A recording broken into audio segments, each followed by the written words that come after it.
If hard work actually created wealth, most people you know would already be rich. But they're not. They work longer hours. They take on more responsibility. They do everything right. And yet, financially, nothing really moves. That's because money doesn't respond to effort. It responds to structure.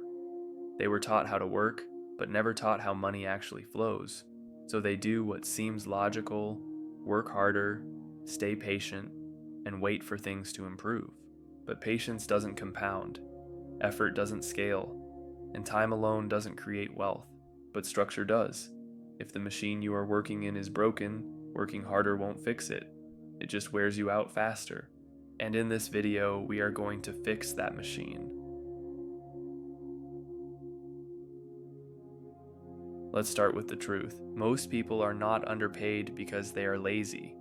They are underpaid because their income is structurally limited. Think of your financial life like a plumbing system. You can turn the water pressure up as high as you want, but if the pipes are narrow, the flow will never increase. Your paycheck is not a reward for your hard work. It is simply the output of a system.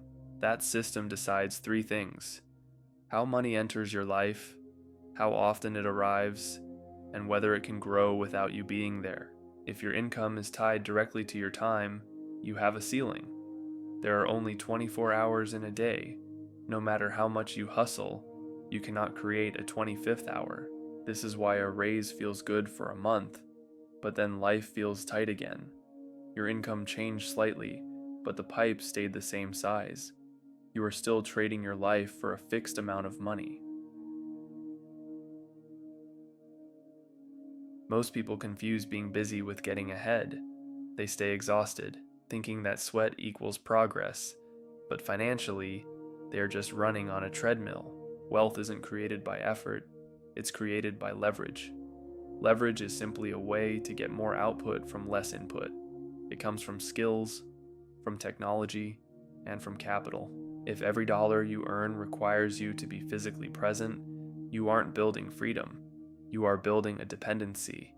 This is why two people can work the same 40 hours and end up in different worlds. One person is selling their time, the other is building a system that sells a product or a service while they sleep. One scales, the other just survives. Most financial stress isn't a feeling, it's math. Your expenses are predictable and they grow every year. Your income, for most, is capped.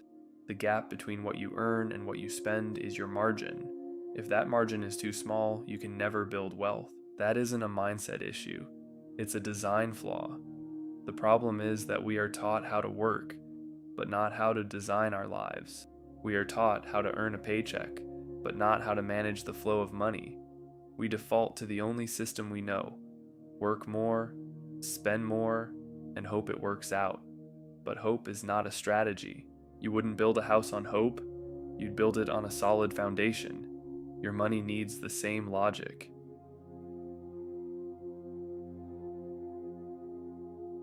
Let's look at your income. You think it's a reward for being a good employee, but patience doesn't make you rich. If your income is tied to your time, you have a ceiling. Most people have one salary and one employer. In the world of systems, that is called a single point of failure.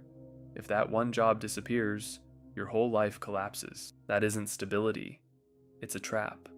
The system is binary. Hours in, money out. If the hours stop, the money stops. It doesn't matter how motivated you are. The structure doesn't care about your goals. It was built to give you just enough to keep you coming back to work tomorrow. Now, look at where your money goes. You don't overspend because you are irresponsible. You overspend because the world makes it too easy. Everything is automated. Bills are auto-debited. Subscriptions renew without you noticing. Apps make it so you can buy anything with one click. Every small expense feels harmless, but they work in patterns. The system is designed to remove friction from spending. If it's easy to spend, you will spend. Saving isn't about willpower. It's about making it harder to spend and easier to keep. It's about building a dam in the pipes so the money doesn't all leak out. Most people think saving money is a mental struggle. It's not. Willpower is like a battery, it runs out when you're tired. Systems, however, never get tired. If saving requires you to try harder every month, you will eventually fail. But if the system is automatic, if the money is moved to savings before you even see it, you don't need discipline. That is how systems win. They don't ask for your permission or your mood. They just work. By removing the human from the decision, you ensure the goal is reached every single time. Time is your most valuable resource. It is either working for you or against you. Every year you wait to learn how money really works. You aren't falling behind, you are staying still. Prices go up, costs go up. If you don't act, you are losing. Most people don't lose their money all at once. They lose it slowly, 1 month at a time, by doing nothing. In the world of finance, doing nothing is the most expensive decision you can make. Systems are a reflection of who you think you are. If you see yourself as just a worker, your habits will reflect survival. If you see yourself as an architect, your habits will reflect growth. Think of your identity as the operating system of a computer, and your habits are the software. If the operating system is old, the new software won't run. You have to update your identity first. Discipline isn't a punishment. It's just choosing your future self over a temporary craving. It's the ability to say no to something small now, so you can have something massive later. This doesn't happen with a big speech. It happens in the quiet choices you make every day. You don't need more motivation. You don't need to hustle harder. You need to redesign the systems in your life. Audit your income. Is it scalable? Audit your spending. Is it intentional? Audit your time. Is it being used to build assets or just to pay for things you don't need? Once your systems are set up correctly, getting ahead becomes inevitable. You don't have to fight for it. The system carries you there.